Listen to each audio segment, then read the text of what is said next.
This is what's going on in your head. Gusto nyo talaga magkaroon, gusto nyo sumakses pagdating sa kaperahan, mga kapiksi, and gusto nyo lumago, no? This is more on paglago ng inyong kaperahan, inyong kabuhayan, mga kapiksi.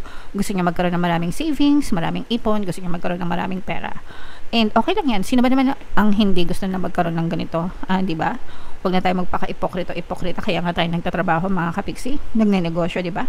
Kasi gusto natin kumita ng pera, and okay lang na maghangad ng marami, kasi hindi lang naman yan para sa atin, para din yan sa mga anak natin, sa kinabukasan ng mga tao na sumasandal sa atin, di ba?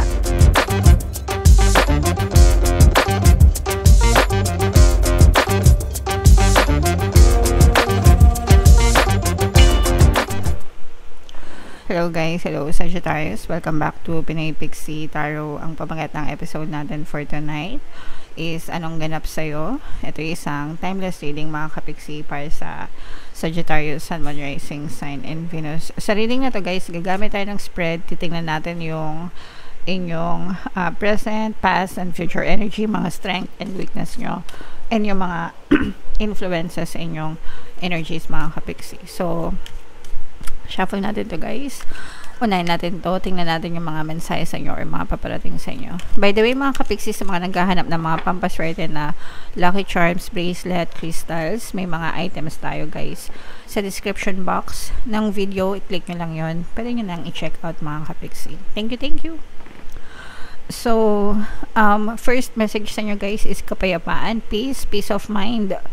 Mga kapiksi, syempre i-mind nyo na yan sa comment section. Pero ito guys, ibig sabihin nito excuse me, very chilled yung energy, very mapayapa guys, very tahimik, no? So sakto lang guys, no? Kaya i-mind nyo na yan. Walang masyadong gulo, walang masyadong hanash, 'di ba? Tahimik lang. So gustong gusto natin yan, mga kapiksi. Yan, no? Happy another message, mga kapiksi. So mapayapa ka na, excuse me guys, mapayapa ka na, masaya ka pa, mga kapiksi. And ito guys, no, parang sinasabi nito na ikaw yung susi sa iyong happiness as a choice, mga kapiksi. So depende sa choice mo sa buhay, kung gusto mo maging masaya, kung gusto mo maging malungkot, kung gusto mo maging mapayapa, ikaw yung susi niyan. Kung mapapansin nyo guys, itong image na to may butas dito guys. Ito keyhole, ito guys. Pag sinabing keyhole, susian, no, yung pinapasukan ng susi, mga kapiksi, parang sa pinto, ganyan. And ikaw yung nakapatong dyan. So yun nga ibig sabihin, ikaw yung susi, mga kapiksi, sa iyong kaligayahan. Okay, so yeah. Depende lang yan sa pananaw nyo, mga kapiksi, and depende lang yan sa mga meaning, no, na nilalagay nyo sa buhay nyo guys. And exchange gifts, mga kapiksi, no, ibig sabihin nito guys, no pain, no gain, diba? Lahat ng ginagawa natin, mga kapiksi, may kapalit yan na effort, no?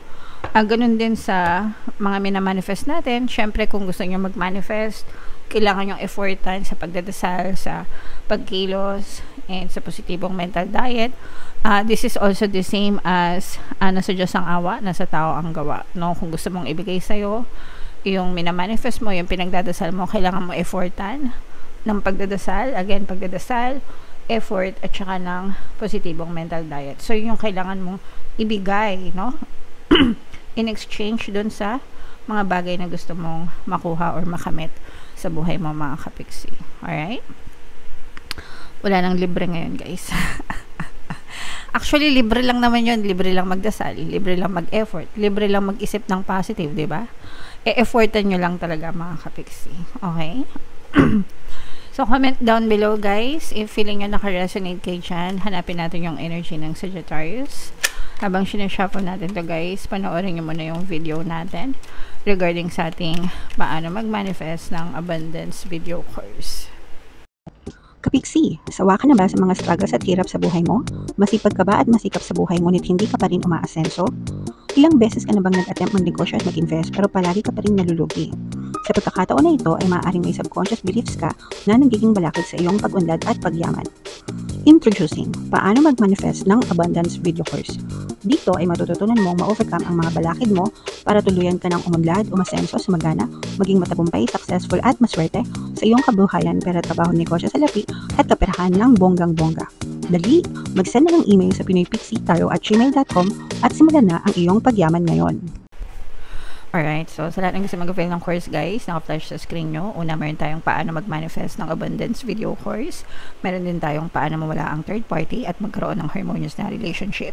And meron din tayong paano pabalikin si ex-revice breakup. So sa mga interesado guys, mag-send lang kayo ng email sa pinoypixitaro@gmail.com. So, Sagittarius guys, kayo ay represent ng King of Wands. Pasensya na kayo sa boses ko, biglang sumasabit guys. Okay, so kung ano na lang yung makaresonate guys, take that message. Hindi lahat ang mensahe ay magre-resonate. And again, paalala sa mga gusto mag-check out ng mga pampaswerte na Lucky Charms bracelet guys, punta na kayo sa description box nitong video. So yung first message nyo guys, ito yung present energy nyo. Masyadong hype kayo mga kapigsi, masyadong mataas yung energy level nyo. Excited kayo, no? Meron kayong bagay na gusto nyong gawin. Mga kapigsi, pwedeng career. Sa goals, ito guys no? Ibig sabihin nito, meron kayong specific goals sa buhay nyo na gusto nyong ma-achieve, and right now, super hyped kayo, as in, super taas ng energy level nyo, very inspired kayo para maabot nyo yung specific na desire nyo, no? So, yan yung present in sorry sorry guys, pasensya na, biglang nasamid. sorry. So, yan yung present energy nyo mga kapigsi. And then, yung strength nyo naman, guys, this is peace, no? Peace of mind. Kagaya nga nung lumabas kanina, mga kapigsi, meron talaga kayong peace of mind, guys. Ibig sabihin nito, hindi kayo basta-basta nakikinig sa mga impluensya, ng mga bashers, ng mga nega sa paligid nyo. Marunong kayo mag-filter ng mga sitwasyon, tao, impormasyon na papapasokin nyo sa buhay nyo, mga kapigsi. Kapag ka nega, pinoprotektahan nyo agad yung sarili nyo guys, no? And puro magaganda lang yung inyong tinatanggap. Kaya ito'y considered na strength mga kapigsi, kasi hindi nyo hinahayaan na mag-penetrate sa buhay nyo yung mga kanegahan guys, okay? Kasi kailangan nating admit guys, no? Wala naman talagang natutulong yung kanegahan sa buhay mga kapigsi. And yung weakness nyo naman guys, this is a water sign energy, Cancer, Pisces, Scorpio. For some of you, pwedeng may water element kayo sa inyong natal chart, or you may be dealing with a water sign. Pero ibig sabihin nito guys, as weakness, nagiging overly emotional kayo, no? Overly sensitive, ganyan. Masyadong emotional, masyadong sensitive. Yung tipong iyakin, or tawag dito, balat sibuyas, no? Kapag ka overly sensitive. So, yun naman yung weakness nyo. Mga kapigsi, so kailangan yung baguhin yung ugali na yun, kasi hindi yan makakatulong sa inyo guys. This is what's going on in your head. Gusto nyo talaga magkaroon, gusto nyo sumakses pagdating sa kaperahan mga kapigsi, and gusto nyong lumago, no? This is more on paglago ng inyong kaperahan, inyong kabuhayan mga kapigsi. Gusto nyo magkaroon ng maraming savings, maraming ipon, gusto nyo magkaroon ng maraming pera. And okay lang yan. Sino ba naman ang hindi gusto na magkaroon ng ganito? Di ba? Huwag na tayo magpaka-ipokrita. Kaya nga tayo nagtatrabaho mga kapigsi. Nagnenegosyo, di ba? Kasi gusto natin kumita ng pera. And okay lang na maghangad ng marami. Kasi hindi lang naman yan para sa atin. Para din yan sa mga anak natin, sa kinabukasan ng mga tao na sumasandal sa atin, di ba? At saka para makatulong din tayo sa mga kailangan nating tulungan, di ba? So okay lang yan guys. And ito naman, this is more on your active energy mga kapigsi. For some of you, gusto nyo pang mas mataas, mas matayog yung inyong marating sa buhay mga kapigsi. At saka china-challenge nyo yung sarili nyo guys, no? Na kung ano na yung meron kayo ngayon, gusto nyo pa siyang mas malampasan mga kapigsi, okay? And ito naman mga kapigsi is yung logical approach nyo. For some of you, no, talagang medyo na broken hearted kayo mga kapigsi. dun sa mga negative na nangyari sa buhay nyo in the past, mga problema, challenge, and ayaw nyo nang maulit, no, yung mga ganong klase ng problema, guys, okay? Kaya you're doing your best kasi ayaw nyo na ulit maghirap, ayaw nyo na ulit masaktan, ayaw nyo na ulit magdusa, no? Kaya ginagawa nyo yung lahat ng magagawa nyo para magkaroon pa ulit kayo, umanlad, umasenso yung buhay nyo, guys, okay? So parang yung negative na nangyari sa inyo, ginagamit nyo siya as motivation para hindi na maulit yung mga negative na nangyari in the past, guys. And this is an air sign energy, Aquarius, Gemini, Libra. For some of you, guys, parang hindi na kayo basta-basta magpapadala sa mga emosyon nyo lang, pero gagamitin nyo na rin yung isip nyo. Dapat naman talaga, guys, balance yung isip at saka puso, no? Excuse me. Sa lahat ng bagay, hindi lang puro isip, hindi lang puro puso. Dapat talaga balance yung inyong isip at puso sa lahat ng sitwasyon, sa lahat ng pagkakataon. Okay? In your recent past, mga kapiksi, talaga nandun yung pagtsatsaga nyo, pagsisikap nyo, pagtatrabaho, no? Talagang very productive, mga kapiksi, as in wala kayong sinasayang na mga oras, na mga panahon. Yung iba sa inyo talagang sipag-sipagan sa pagtatrabaho, pagnenegosyo, overtime, ganyan. And sinasamantala nyo rin yung pagkakataon na kaya pa, diba? Kaya pa ng katawan, may oras pa, may resources pa. At saka yung iba sa inyo parang sinasamantala nyo rin yung time para matuto kayo, okay?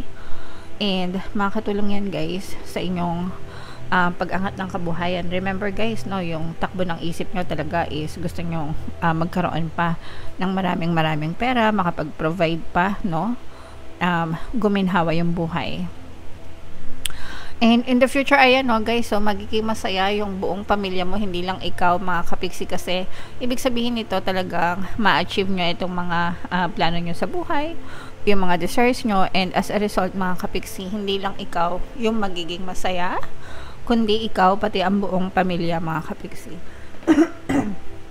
At saka yung iba sa inyo, sorry guys at saka yung iba sa inyo, talagang inspiration nyo, yung pamilya nyo, yung mga mahal nyo sa buhay, kaya kayo nagsisikap, kaya kayo kumikilos, hindi lang para sa inyo, kundi para sa kanila din. So, damay-damay tayong lahat, guys, sa kasiyahan, buong pamilya. Alright? Okay, so i-mind nyo na yan, guys. Sa comment section, maraming kaperahan, pag-unlad, pag-angat, pag-asenso, very heightened na energy, mga kapiksi, itong happy family, peace of mind, lahat yan, guys. I-mind nyo na sa comment section. And comment down below, mga kapiksi, if feeling nyo nakaresonate kayo. For more tarot readings, guys, ito yung playlist nyo. Ito naman yung ating success stories ng paano mag-manifest ng abundance video course. Click here to subscribe, guys. Ito yung ating mga pampaswerte and subliminals. Thank you for liking, sharing, and subscribing. See you again next time. I love you all, mga kapiksi. Have a nice day. Bye-bye.